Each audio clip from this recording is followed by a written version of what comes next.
Hola y bienvenidos a una nueva edición de Café de CGTN. Los saluda Teng Ying desde Beijing. Hoy queremos hablar de un tema que cruza culturas, generaciones y experiencias personales, las mujeres con fuerza. Pero no solo las que han conseguido grandes éxitos, sino también las que desafían etiquetas, expectativas y miradas.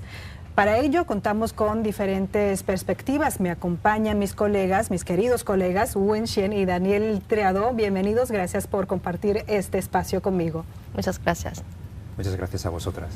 Bueno, comenzamos con una pregunta a los dos. ¿Quién o quiénes les viene a la mente cuando piensan en una mujer poderosa, una mujer con fuerza? Bueno, la primera persona que me viene a la mente seguramente es mi madre. Creo que esto pasa en la mayoría de los casos. Pues siempre digo que es una persona grandiosa porque después de dar la luz a mí, que después de que nací, ella dedica todo su tiempo, toda su energía a cuidarme, a cuidar de la familia. Pues en mi familia funciona de una manera más tradicional. Mi padre es el que se ocupa de los negocios, de ganar dinero, de apoyar a la familia financieramente, y mi madre se encarga de los quehaceres domésticos, de las comidas, de cuidar de mí, a mi padre, pero al mismo tiempo también tiene que ayudarle a hacer los negocios. Así que de esta forma, desde que era muy pequeña hasta que me gradué de la universidad, ella no tenía casi ni tiempo para poder como tratar de su propio asunto, de salir tranquilamente con sus amigas, de perseguir lo que le daba la gana. Pues siempre digo que si no tuviera que hacer esto, de cuidarme, a lo mejor alcanzaría algo mejor, llevaría algún tipo de vida mejor, ¿no? Y bueno, la otra persona que pienso es la directora de una escuela secundaria que se llama Zhang Guimei, es bastante famosa en China, ¿no? Sí, es el pionero en suprimir la brecha, de suprimir la dificultad de la transmisión intergeneracional de la pobreza, porque creó la primera escuela secundaria femenina y totalmente gratuita de China. Y bueno, desde su fundación en el año 2008, un total de más de 2.000 alumnas han llegado a entrar a seguir estudiando en las universidades. Muchas de ellas ahora han llegado a ser como médicas, policías, militares, profesoras también, ¿no? Y la tasa de ingreso a las universidades de la primera categoría de esta escuela siempre se mantiene entre las mejores de la ciudad de Lijiang, de la provincia de Yunnan. Pero esta persona misma, Zhang Guimei, la profesora y también la rectora de la escuela, es una persona que siempre sufre de las enfermedades. Sí. No quiere gastar el dinero en ella misma, ni comprar nueva ropa, ni ir a buscar tratamientos médicos. Y en las entrevistas siempre sale vestida y de la misma ropa. Del mismo vestido, ¿no? Sí. No es una persona que se cuida mucho de su rostro, porque prefiere usar el dinero en sus alumnas que están viviendo en las zonas más montañosas, más empobrecidas, que a ellos enfrentan dificultad de seguir estudiando por la falta de los ingresos financieros. Y por la opinión tradicional de la zona lejana también. Los padres quizá hace 20 años no querían mandar a sus niñas, hijas a la escuela, y al contrario sí tenían las ganas de mandar a sus hijos a la escuela para poder salir de la montaña y a trabajar en ciudades más grandes, pero para las niñas las querían en casa y trabajar en ese espacio que para ello es lo más adecuado que hacer. Y Dani, ¿cuál es o quiénes piensas? Para empezar, os quiero dar las gracias por haberme invitado a hablar de este tema tan interesante, tan importante y tan necesario. Pero sí conoces muy bien el tema. Lo intento. Sí. Obviamente también quiero hablar de mi madre. Mi madre siempre la describo como una luchadora. Mi madre es obrera, mi padre y mi madre, los dos son obreros. Mis abuelos emigraron cuando ella era muy pequeña desde el sur de España hasta el norte, hasta Cataluña. Allí tuvo que adaptarse a una realidad diferente, aprendió un idioma diferente, trabajó desde adolescente. Mis abuelos eran, mi abuelo y mi abuela eran personas muy humildes, sí, pero intentó luchar para salir adelante. Encontró trabajo en una fábrica. Mi madre se levantaba cada día a las 5 de la madrugada para ir a trabajar a una fábrica, para hacer un trabajo muy duro. Y siempre he lamentado que, a pesar de lo mucho que trabajaba y lo mucho que luchó, el sistema le falló. Mi madre, mi tía y todas sus compañeras de trabajo en esa fábrica solo trabajaban mujeres. Esa fábrica cerró por culpa de 2 propietarios hombres que decidieron no seguir con esa fábrica por cuestiones personales y echaron a la calle a todas esas mujeres. Siempre recuerdo con mitad orgullo y mitad pesar.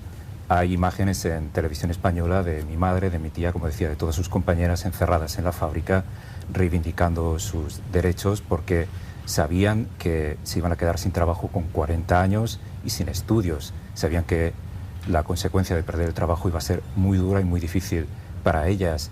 ¿Esto mi madre, fue cuando? Hace unos 30 años.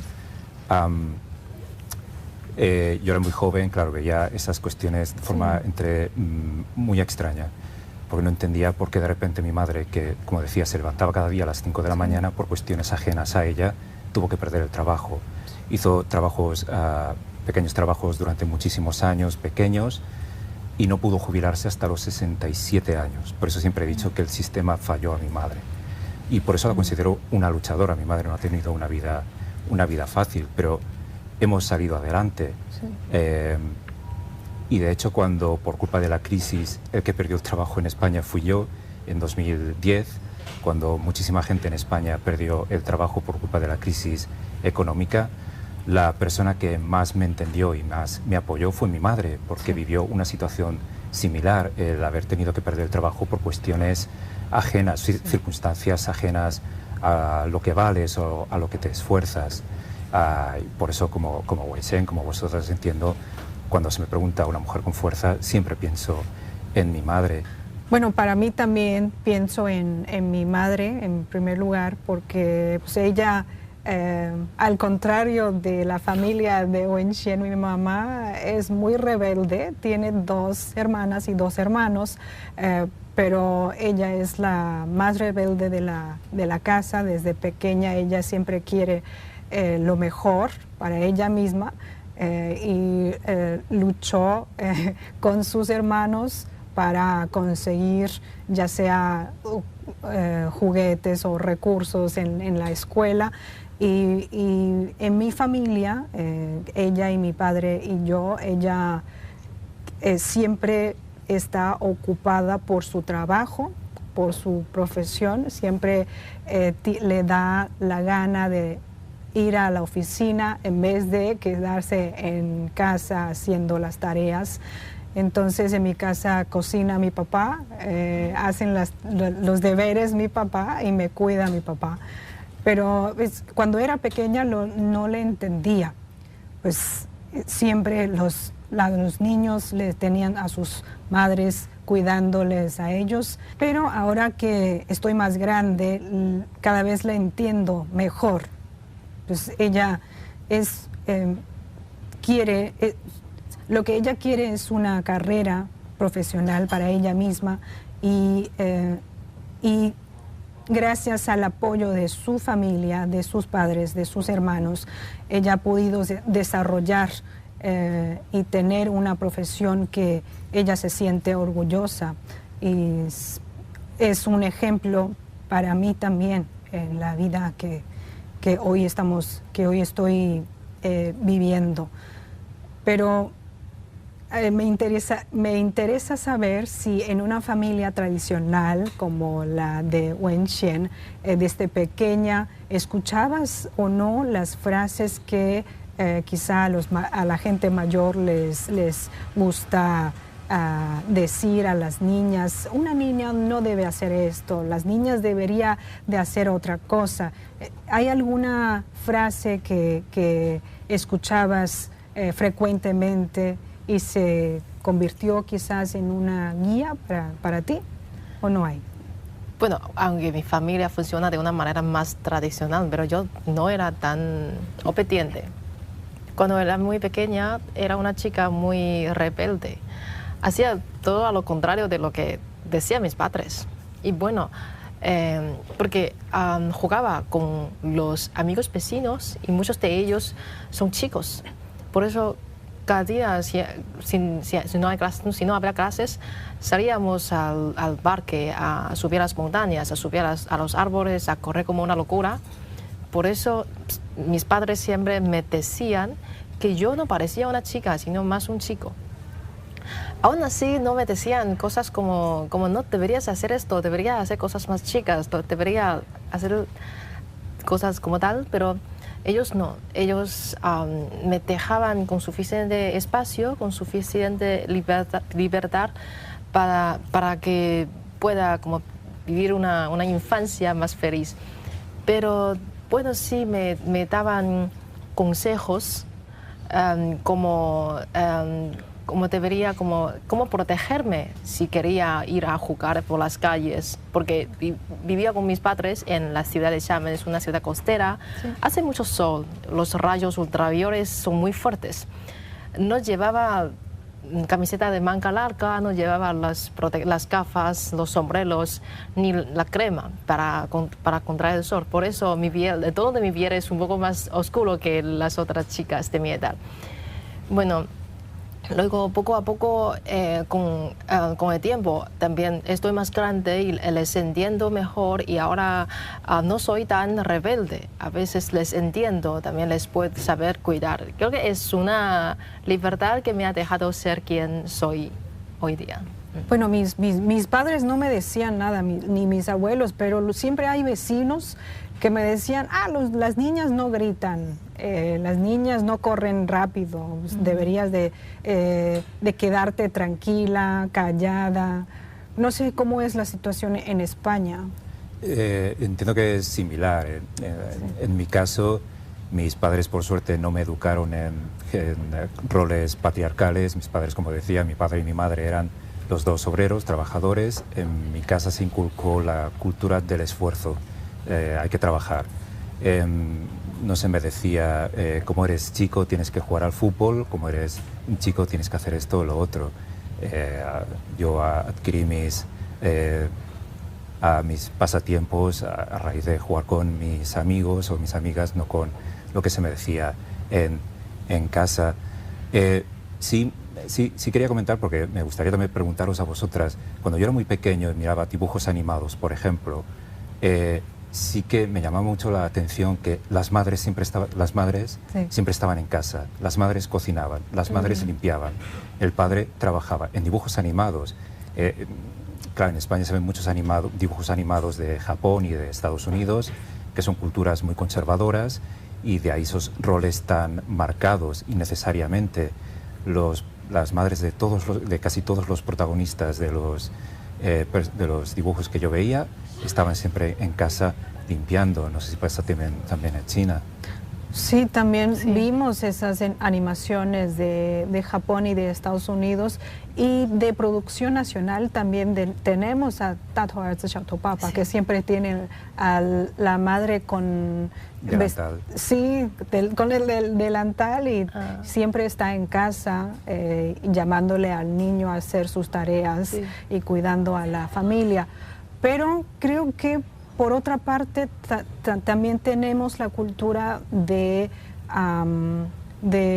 dejarle a las mujeres o de luchar por los derechos de las mujeres, empezando en los años 50. Ahí es cuando por la revolución pusieron muchos postales y lucharon mucho por los derechos de las mujeres. Recuerdo todavía una frase que hoy se repite mucho, que las mujeres sostienen la mitad del cielo. Se volvió famoso gracias a la difusión de Mao Zedong, gracias a los periódicos, y se supone que es una frase de mi provincia, de Hunan. ¿Ah, sí? una frase folclórica de la zona que se habla mucho en la zona rural y luego se volvió famoso en toda China. Y en todo el mundo esa frase ha llegado. ¿Ah, sí, verdad? Si estudias un poco de historia de China, te llega esa frase aunque estés en España. Y de hecho es quizá una de las cuestiones de las que menos se habla, pero que es muy interesante de la revolución comunista aquí en China, es que se sacó de las casas a muchas mujeres que sí. seguían viviendo en ambientes casi feudales en los años 40-50 aquí en China. Sí, y creo que esa época de los años 50, 60, China no fue un caso único, porque en el resto del mundo también hubo una ola de revolución femenina. Y esa fue, si mal no me acuerdo, la segunda ola de la revolución femenina. Hubo otro en el siglo XIX, esa fue la segunda, y después, no sé si ahora estamos en la tercera. Ahora, al menos en España, se habla de la cuarta ola. La tercera fue en el año 90, en los años 90. La primera fue, como decías, hace unos siglos, en los que se empieza a luchar por la igualdad de los hombres, literalmente, y es cuando las mujeres dicen nuestra igualdad. Sí, y los derechos de votar. Los derechos de votar es la segunda ola, que es las mujeres sufragistas que empiezan a decir nosotras también tenemos poder político. La tercera ola es cuando las mujeres empiezan a decir la cuestión de género es una cuestión biológica, no es una cuestión biológica, sino que se nos ha implementado, no tenemos que hacer estas labores solo porque seamos mujeres. Y ahora estamos en esta cuarta ola en la que básicamente muchas mujeres de todo el mundo habéis dicho basta, basta de violencia, basta de abusos, basta de todas estas cuestiones que son de hace muchos siglos, no son de 2025. Y el problema que se toca ha sido mucho más diversificado y más profundo también. Y ahora, gracias a las redes sociales, más mujeres pueden participar en esta ola de revolución, de lucha por la igualdad de género. Pero desde pequeña, ¿has pensado en algo que no era una cosa de niña y te atreviste a hacer y luego te volviste orgullosa de esta acción? Bueno, hay muchas cosas que parecen que no son propias para las chicas. Y para mí, siempre que cuando tenga ganas de hacer algo, lo voy a hacer sin que me importe estas opiniones. No, pero aún así, hemos escuchado en muchas ocasiones los términos de como "女司机", que conductora mujer, ¿no? Y bueno, recuerdo que... No es un elogio. Claro que no, no, porque esto implica algún tipo de perjuicio, que significa que esta conductora no tiene buena técnica en conducir. Bueno, recuerdo que cuando empezaba a aprender la motocicleta y también a conducir en vehículo, tenía ese miedo de que no lo habría podido aprender bien. Pero bueno, poco a poco, al ver las noticias de los accidentes pasados en las calles, la mayoría de los autores de los accidentes son hombres. Bueno, y además, al ver a mis amigas conduciendo, todas tienen mucho cuidado al conducir. Ellas respetan mucho las reglas de conducir. Tenían ese miedo, tenían ese respeto para los otros participantes conductores. Y otra cosa es en el gimnasio, porque también cuando empezaba a practicar en el gimnasio, veía muy poca chica en la zona de la pesa libre. Y siempre escuchaba a mis amigas decían que no se atrevían a entrar en esa zona porque tenían miedo porque no sabían cómo utilizar las máquinas de una manera correcta y no querían aceptar las miradas de los hombres. Pero luego, ahora también con la popularización del Internet, hay mucha gente que están subiendo los videos de enseñanza de ejercicios en el gimnasio. Hay cada vez también más chicas en el gimnasio para ejercer el ejercicio, para ejercerse. Pero Dani, en el gimnasio, ¿vas a hacer, o sea, sueles hacer algún gesto que como cuidado a una chica o prefieres no? No, siempre, para empezar, yo no soy experto, yo siempre le pido consejos a nuestro compañero Callejón porque él sabe muchísimo más que yo. Yo nunca jamás en el gimnasio le diré, debería, y menos a una mujer, deberías hacer esto así o así, porque creo que especialmente en el gimnasio, bueno, en todos los sitios, las mujeres os tenéis que sentir cómodas, estáis haciendo ejercicio, es un momento personal e individual, sí. No necesitáis que ningún hombre os diga cómo hay que hacer las cosas. Y respecto a lo de este concepto de un sitio de mujer conductora, yo para empezar nunca supe aprender a conducir. Lo de las mujeres conducen peor que los hombres es un estereotipo que por alguna razón está en todo el mundo. Yo intenté aprender a conducir y no supe, es un desastre en ese sentido. En España ha habido momentos en los que ha habido campañas en las que se pide que se deje de decir que las mujeres no saben conducir, porque eso también es violencia de género, y hay datos constantes de en este caso la Dirección General de Tráfico, en las que se dice que el porcentaje de, como decía Wensen, que hay un mayor porcentaje de hombres que tienen accidente, hay un mayor porcentaje de hombres que conducían bajo el efecto del alcohol y todas estas cuestiones. Es un estereotipo absurdo, es una estigmatización hacia las mujeres que debe dejar de existir como tantas otras. Sí, pero las cosas sí han mejorado, aunque sí todavía faltan para alcanzar la meta. Pero para ustedes, ¿cuáles han sido las mejoras o el cambio que se destaca de esas luchas o de esas campañas para conseguir una igualdad de género en los últimos años?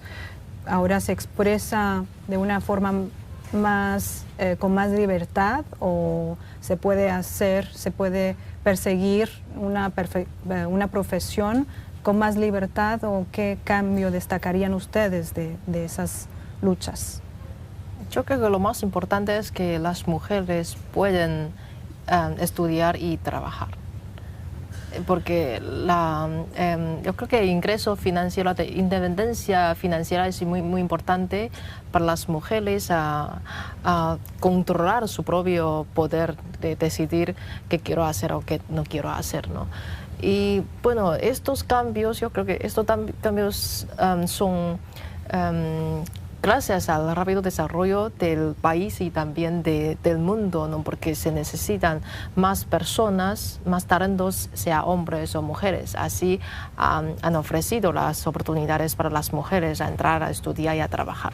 Y también a las infraestructuras. Ahora tenemos las redes ferroviarias, áreas muy bien construidas, así que ir a lejos no es un problema ya.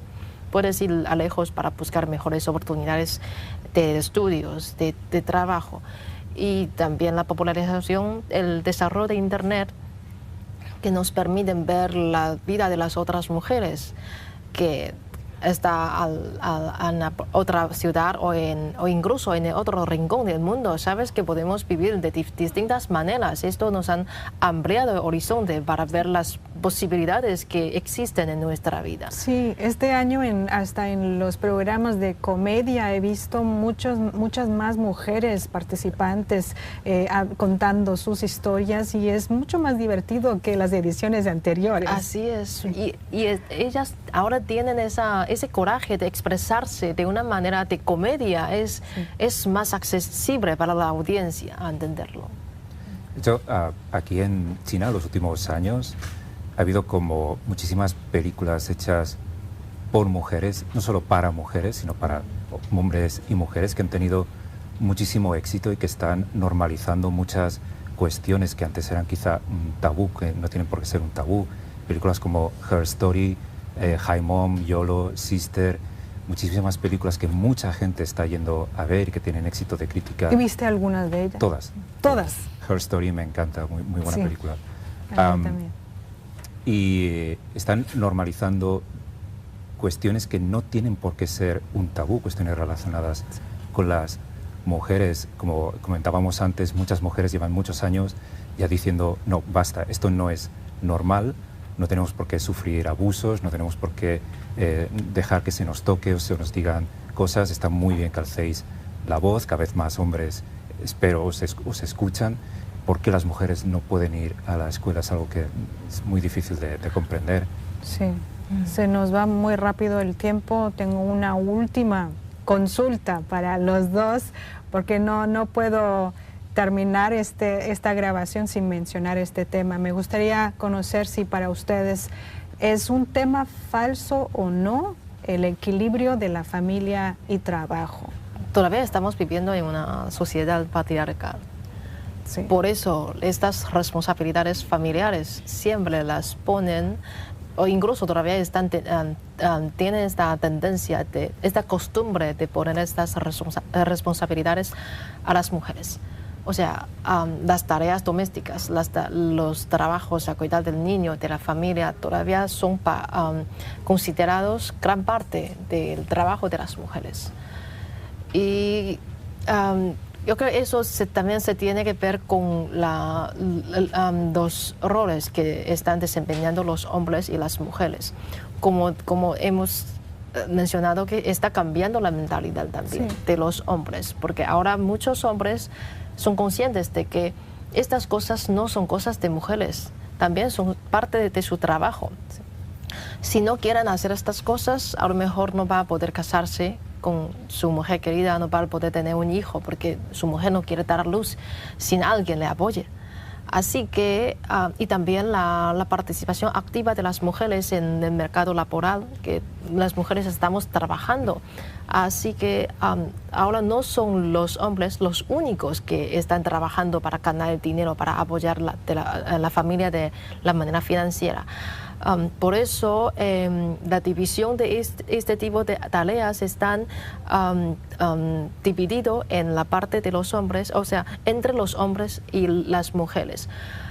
Con este aumento, con este fortalecimiento de la conciencia de los hombres sobre las responsabilidades que tienen que tomar, creo que se puede alcanzar poco a poco hacia ese equilibrio, pero como dices, es casi imposible hacer esta balanza entre el trabajo y la familia, porque son cosas importantes y difíciles.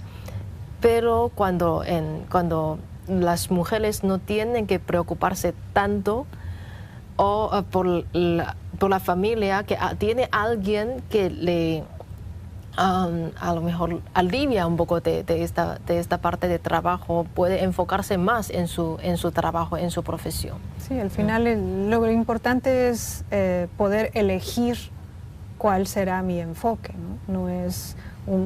No será que no seremos obligadas a tomar la decisión. Sí, es una opción, no una obligación. Sí.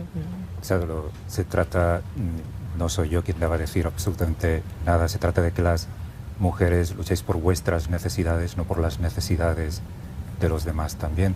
O que es una cuestión evidentemente compleja, se mezclan cuestiones de clase, cuestiones de raza. No es lo mismo este debate entre la clase media que entre gente que puede permitirse pagar a alguien para que ayude en casa. Muchos trabajadores no pueden pagarse a nadie.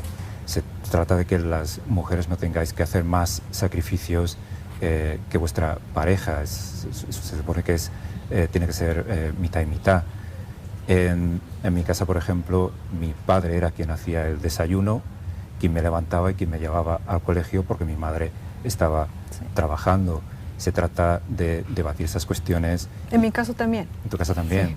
Esas cosas pasan, no en todas las familias, es la madre quien trabaja mucho más.